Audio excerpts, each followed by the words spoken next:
Hi, it's Pip Mackay here, and it is day 9 of my 40-day quest to write my book. And in terms of the hero's journey, I am on the road of trials, and my trial today is boredom. Because as a bit of an innocent adventurer, that's one of my archetypes. I don't like routine very much, and so having to do a video blog every day is driving me just a tiny little bit bonkers. And particularly when ScreenFlow wasn't working, I think I've worked out why that is. So I did my entire blog and then it didn't record. But anyway, I think I've worked out there's something happens if I haven't quit Skype that ScreenFlow doesn't like. So anyway, today I need to have a little bit of goddess energy to help me through the tests and trials of boredom. So there was a couple of things. One is to do something a little bit wicked. So for me, it was this chocolate. Now, I have to say that I am not much of a foodie. So when I do wicked chocolate, it is sugar-free, gluten-free, dark almond chocolate. Sweetened by stevia, I know, not very interesting. But anyway, that was a moment of wickedness I had when my last video blog didn't work. So what I'm up to now on my book, and yesterday I wrote 400 words, and I'm up to the section of my book, The Archetype, which is the magician. So magician archetypes are people who have that as their identity or their passion and purpose. They love to transform things in a way that is magical. So the people who founded NLP, Neuro-Linguistic Programming, which is a technique that helps people make rapid change and communicate effectively, they had a lot of this sort of magician archetype. So things like a phobia cure, which once upon a time used to take like 2 years to cure, Bandler and Grinder were able to cure a phobia in 10 minutes. So it looked very magical, but in actual fact, magicians have done a lot of study on human mind and human consciousness at another time, and that allows them to then do something that looks like magic, but in actual fact, they've crafted and spent time crafting previously. And yeah, so anyway, these are magician archetypes. So people like Walt Disney had a lot of magician in him. And, you know, something that looks magical, but usually there's a lot of craft that goes into it previously to create that magic.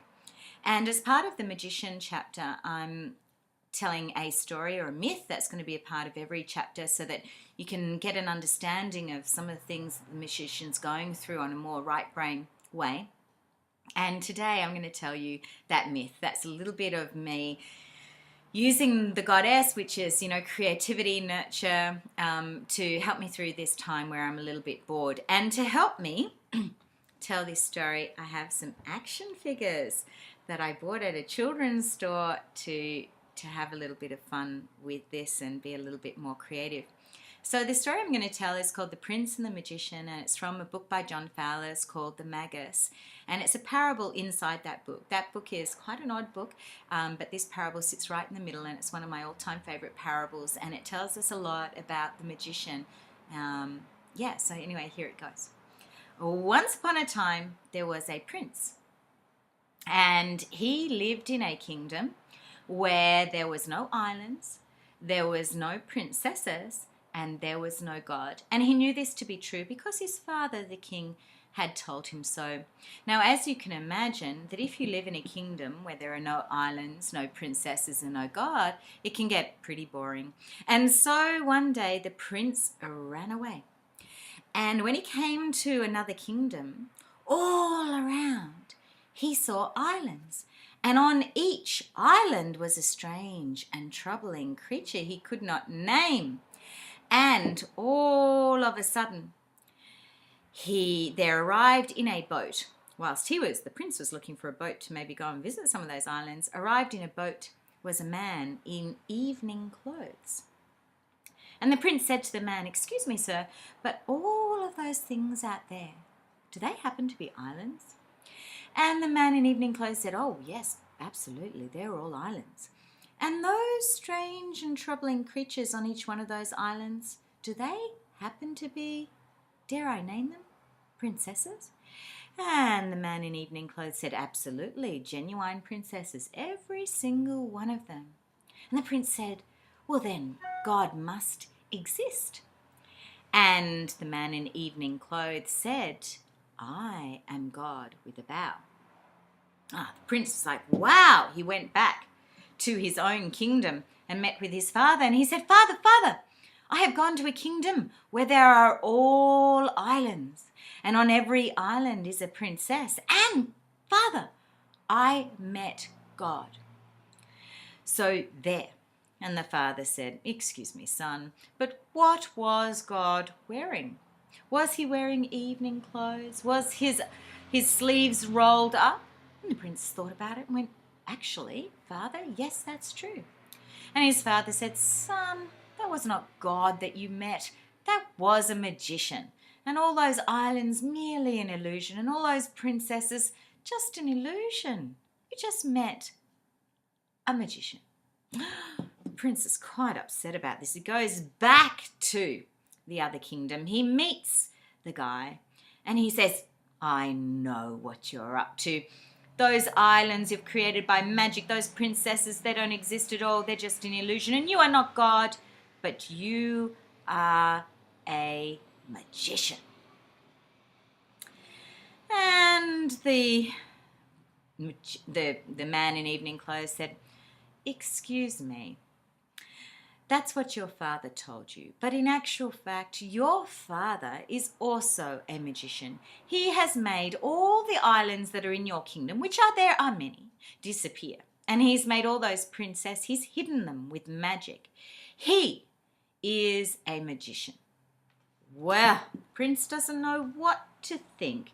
He goes back to his father and he looks his father in the eye and he says, Father, are you a magician? And the father says, actually, son, yes, I am a magician. Ta-da. He's rolled up his sleeves, he's turned into his evening gear, and the prince says, but Father, do the islands really exist and are there really princesses? And his father says, son, it is all magic. And the son says, I want to know the truth, a truth beyond magic.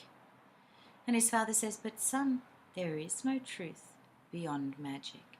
And the son says, if there's no truth beyond magic, I just want to die. And so his father, with magic, makes death appear. Now, I don't have an action figure for death. We'll have to just make do and use our imagination.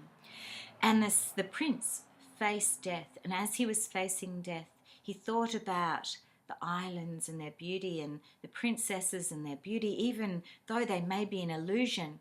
He thought, I'd still rather live and be in a world of illusion than die and not have even that to look forward to.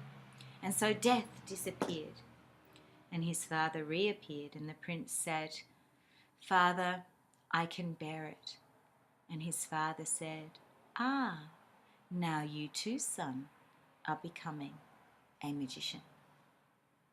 So there you go. In my book, I will explain what I think that parable means. But for now, I will leave that to you and your unconscious mind to think about and to process.